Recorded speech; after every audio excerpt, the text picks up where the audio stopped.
Densus 88 Anti Teror menangkap Ketua Umum Partai Dakwah Rakyat Indonesia, Farid Oqbah, Selasa ini di rumahnya di Bekasi.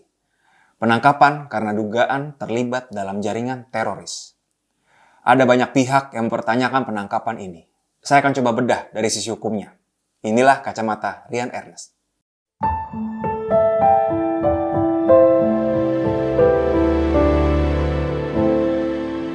Direktur Pencegahan Badan Nasional Penanggulangan Terorisme atau BNPT, Brigjen Ahmad Nur Wahid pada Rabu ini mengatakan, Farid Oqbah merupakan salah satu anggota Jamaah Islamiyah atau JI yang tercatat pernah mengikuti pelatihan di Afghanistan.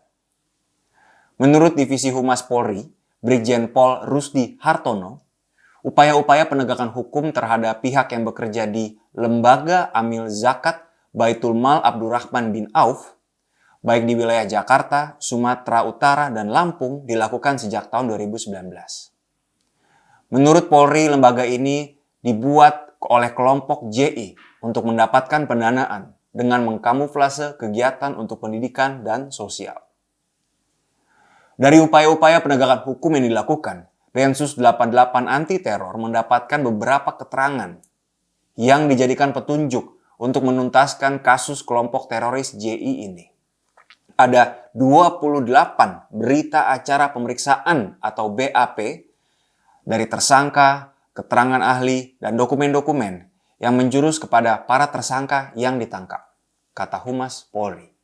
Berdasarkan bukti-bukti tersebut dan 28 BAP, Densus selalu menangkap Farid Ahmad Oqbah, Ahmad Zain An-Najah, dan Anung Al-Hamad di wilayah Bekasi Selasa lalu. Ahmad Zain An-Najah sendiri merupakan anggota dari Komisi Fatwa Majelis Ulama Indonesia atau MUI pada saat ditangkap. Ada beberapa pertanyaan. Kenapa penangkapan Oqbah dan kawan-kawan tidak pakai surat penangkapan atau surat penyitaan? Teman-teman, terorisme, seperti juga kejahatan korupsi adalah kejahatan yang luar biasa. Extraordinary crime, serious crime. Konsep ini penting untuk kita pegang bersama. Di mana aturan tentang terorisme? Kita bisa merujuk ke Undang-Undang tentang Pemberantasan Tindak Pidana Terorisme. Diatur di Peraturan Pemerintah Pengganti Undang-Undang Nomor 1 Tahun 2002 yang disahkan menjadi Undang-Undang melalui Undang-Undang Nomor 15 Tahun 2003 yang sudah direvisi dengan Undang-Undang Nomor 5 Tahun 2018. Untuk gampangnya kita sebut saja sebagai Undang-Undang Tipiter. Pasal 1 Angka 2 Undang-Undang Tipiter mengartikan terorisme.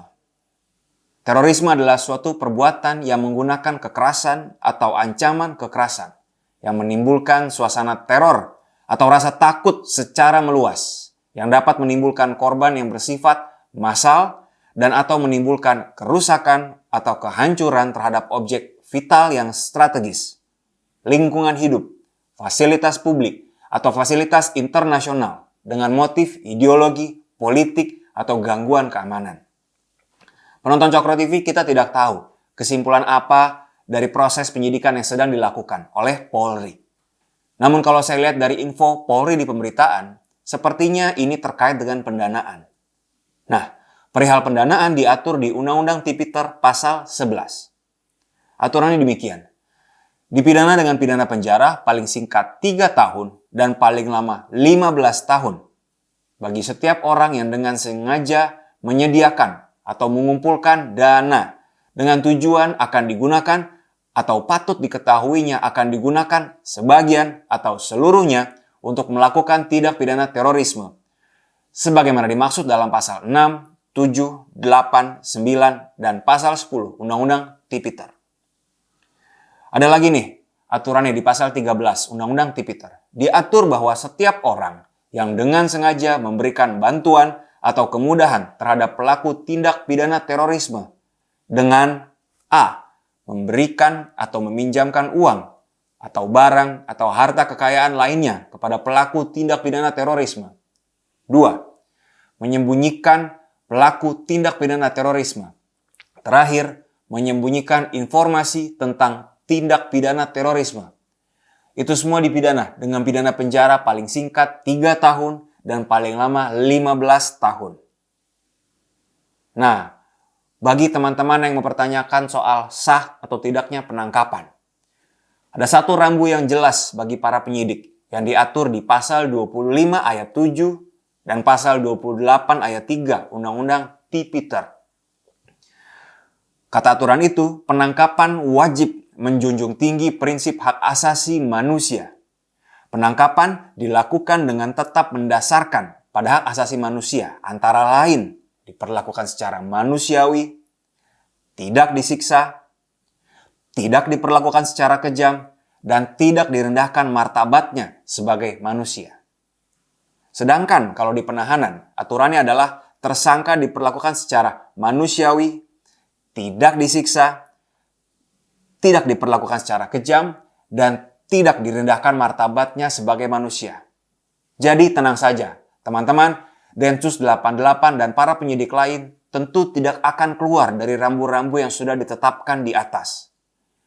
Selain memang teman-teman Polri haruslah taat kepada undang-undang, apabila teman-teman Polri melanggar hal-hal yang di atas, tentu bisa saja menjadi objek pra-peradilan.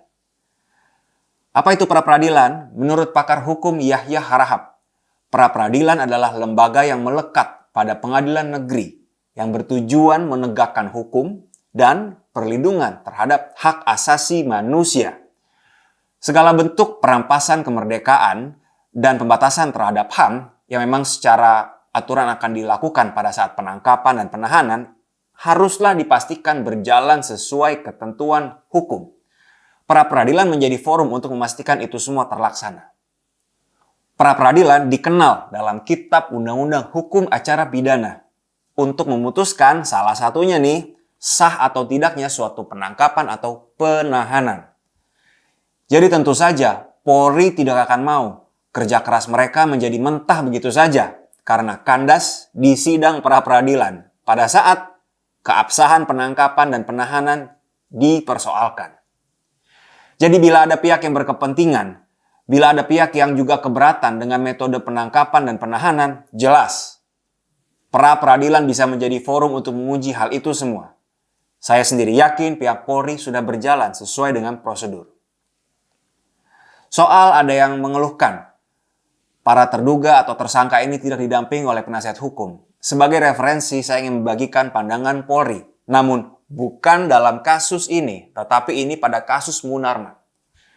Pada kasus Munarman, menurut Kombes Ahmad Ramadan, penyidikan kasus terorisme itu berbeda hukum acara pidananya dengan kasus biasa. Lebih lanjut, pada kasus Munarman juga, menurut Brigjen Rusdi, penyidik Densus 88 anti teror Polri memiliki hak melarang Munarman bertemu dengan kuasa hukumnya. Menurut beliau, pelarangan itu dilakukan demi kepentingan penyidikan. Itu adalah hak dari penyidik. Kita tahu bahwa Kitab Undang-Undang Hukum Acara Pidana memang menjamin adanya pendampingan hukum di setiap tahapan pemeriksaan. Namun demikian, Polri punya pandangan bahwa untuk penanganan kasus terorisme ada kekhususan tertentu. Ini akan kembali menurut saya ke konsep bahwa terorisme adalah extraordinary crime. Untuk pihak-pihak yang merasa keberatan dengan penangkapan dan penahanan dan segala proses di dalamnya, forum pra-peradilan bisa menjadi tempat menguji itu semua.